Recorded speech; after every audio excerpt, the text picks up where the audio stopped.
What's up, everybody? Welcome back. I have a special guest with me this week, Arkansas. Yep. He's here again. If any of my friends are ever in the neighborhood, I invite him to do the videos with me. Fortunately, he's the only one that will pick up the phone. I'm also his only friend. That's mildly true. Yeah. Like half true. Okay. Anyways, real quick, before we get started, please subscribe to my channel. Please like the video and tell your friends about it because, why not, right? Yeah. If you like what we do and what I do or whatever, come back and see me all the time. So make sure you hit that bell also. That way you get notified every single time I load up a video instantly. Yeah, like once every 2 weeks, right? Yeah. So if I'm not being lazy, I'll get one once a week. But yeah, sometimes once every 2 weeks. But anyways, we're doing a little bit different this week. We're not doing superhero related stuff. That's right. We are doing weapons. If you guys have seen my Bud K video, if you haven't, go check that out. It's pretty good. But as you know, I do like weapons, so that's what we're doing it today. We're doing it on a weapon that was in these movies. Expendables, yeah. Yeah. Pretty decent movie series. The first one was good. Great. Right? Got Stone Cold in it. Yeah. Second one was not as good. But has Chuck in there, so. Chuck Norris is in there. Jean-Claude Van Damme in there. If you watched all his movies in the 80s and 90s, he was fucking awesome. Which one had Mel Gibson? The third one? Third one, yeah. Okay. That's right, yeah, third one had Mel Gibson. Yeah.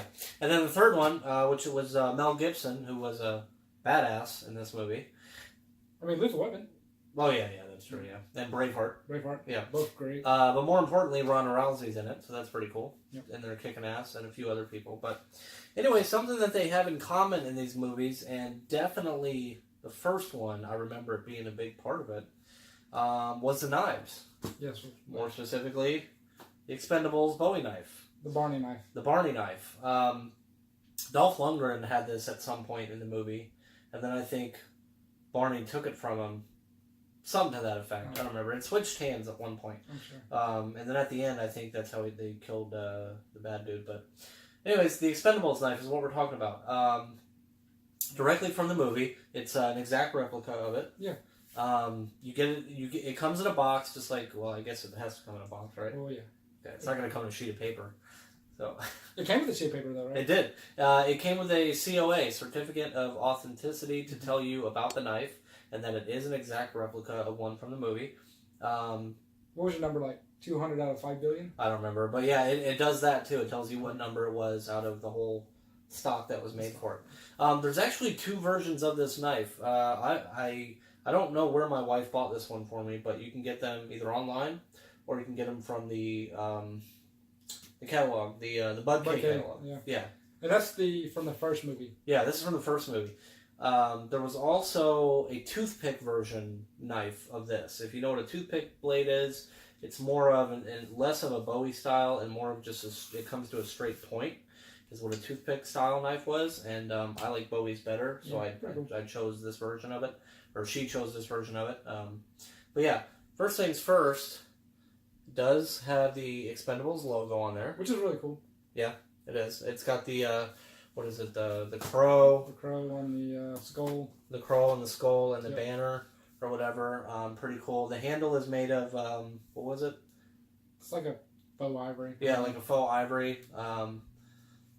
So that's pretty cool. Obviously, it's not real ivory. Yeah. Not for $100. Yeah. And then the gold plating around it, on the hilt and the guard and everything. Probably not real gold. Yeah, for sure. If it was, I'd probably trade it in for some gold, or some money. But yeah, it comes with this leather sheath. Pretty thick, actually. I have had some knives where I've pushed in a little too much and the blade has gone right through the sheath. Yes. Yeah. Like usually the canvas ones that happens, but it's a pretty decent sheath here, and on it says Hibben Knives, custom design. Gil Hibben is the maker of this. He's well known, right? Yeah, he's pretty well known. Yeah. He's got a website and all that stuff. Go check out Gil Hibben Knives if you want to see what else he's got. Yeah. This is more of a conversation piece, right? Yeah, it's more definitely. You might want to go outside and cut down trees or squirrels. Yeah. No squirrel killings. This isn't something that you really want to use. This is definitely a showpiece. You want to do the honors and pull out? Yeah, so it's pretty heavy I would say it's definitely heavy, but it's balanced. Which is, I mean, I would rather have. I mean, as long as it's balanced. Yeah. You know, and like you said, you're not going outside anyway with it. You want to keep it for a conversation piece. So, I mean, it's not blade heavy. It's not blade heavy. It's not handle heavy. Well, it's handle heavy and blade heavy, but it's balanced. It's balanced. It's even out. Like when you're swinging it, you know you don't have like a counterweight going fighting against you. You know what I mean? So. And one thing that's cool is since it does have the gold spine trim, and spine, and all that. It kind of makes the blade look gold sometimes, which is cool. Yeah, and it's not. It's like a chrome finish on there, which is pretty cool. It's it's overall it's 19 3/4. 19 3/4. The blade itself is 12? 14. 14. That's 14 inches. It's one of the biggest Bowies you can find out there, honestly.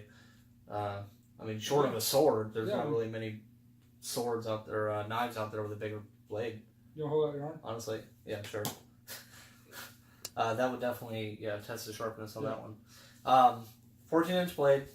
Yeah. Should I do see if I can do that? Yeah. Definitely not. Yes, of course it's going to stab you. Probably an arbor. That'll get good views. Yeah. On the blade, it does say Hibben Knives, custom design with the little print of his signature there. The only drawback I will say to this is that the steel is made in China. Yeah, and it's not their low-end steel, but it's not, I guess, their high-end steel, whatever that would be. Yeah. It's kind of a mid-grade steel. Right. So, I mean, like I said, you're not going outside and chopping stuff down with it. You're just going to have it for a conversation piece. Yeah, exactly. Somebody's going to come in who's seen the movies, or even not seen the movies, and just be like, holy shit, that's a big knife. Yeah. You know, and they're going to want to see it, and you're going to pull it out and say, well, that's from the movies. I like movie memorabilia type stuff. So I mean, there's not many knives you see this freaking big. I mean, here in Arkansas, everybody has a knife that size. Just walking around. Really? Yeah. Well, that's if you're from Arkansas, then you know, nothing special. Yeah. In size comparison, this is to a normal Bowie. Yeah, I mean it's as big as a Sheath, so. Yeah, I mean it dwarfs the entire thing. Yeah. So it is very pointy. I will give it that. This part right here is very pointy for. I mean, if you're gonna stab something, I guess, right? This will certainly go right through you. The blade itself is not super sharp. I mean, I'm sure it'll cut stuff, but like, you know, if you can make it sharper, if you want to sharpen this, you can. You can. It probably won't hold it though.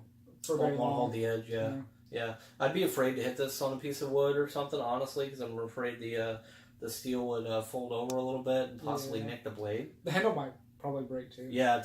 I mean, you don't feel it when you're swinging it, but if I actually hit something with this, I'd probably notice it. You know what I mean? Yeah. The only other drawback is that the sheath, because of this spine right here, is pretty. When I first got it, it was kind of difficult to put in. Kind of had to like fidget it in there. And now it goes in there pretty good. Yeah, you just kind of worked it in. But the good thing is, it is snug in there. I mean, it's in there tight. Like and it's a very thick not going to come out at all. It's very thick sheath. So. Yeah, it really is. Got a belt loop on there. Not that I recommend. I wouldn't carry it on my belt. I mean, I guess if I was still in Arkansas. Yeah, yeah, right. But for outdoor use, there's definitely Bowie's better than this. Yeah. For sure. For more of a tactical and survival reasoning. Yeah, I mean, I'm sure there's some with compasses and all that. Yeah, stuff in there. But if there's a squirrel or something around that you want to kill. If there's a squirrel, that would definitely do the job. Yeah. Isn't there a Green Lantern squirrel? Yeah, Chip. Yeah. Yeah, Chip. Chip can get it. Yeah. So, guys, check that out. Like I said, it's about $100. This is the Bowie version. There's also a toothpick version. This is from the first Expendables movie. You get the Expendables logo. You get the certificate. And I think the second one we said had a black handle. Black handle on the second one? That was the only difference. That would be pretty cool, actually. Yeah, really cool. But I don't know if I'm going to spend another $100 on it. You know what I mean? You should get a Rambo knife if you want to do that. I know. I would like to. Yeah. But or the Highlander sword. Iconic or the swords. Kurgan sword. Yeah. From Highlander, The iconic swords and knives, that's certainly one of them. The Braveheart sword, the Braveheart Claymore, yeah. Mm-hmm. There's a couple of them out there. And like you said, the Spartan sword. The Spartan sword, yeah. Which I have, which I will be doing a video on that eventually. Okay. I promise. I've mentioned that before, and I just didn't get around to it, so. Yeah. Yeah. But, yeah, that's it, guys, for that. I got some exciting things come up. I don't want to tell you yet, but just stay tuned. Please tell your friends. Please like the video. Please subscribe. And you will see those surprises very, very soon. Yeah, can't wait. Yeah, I will say that. So, if you like weapons, I hope you check out this video. Also, check out the Bud K video on there. Yep. And anything else? Are you going to put our... everything will be down in the description below. There's the link to the Gil Hibben site. Maybe site. the Bud K site. Yep. My Twitter, his Twitter, possibly, right? Yeah. And anything else I can think of, I guess. Maybe I'll put a link to, like, Squirrel Survival or... Sure. I mean... So, that's it for this one, guys. And hopefully I'll see you guys soon. Yep. Shadow Nerds.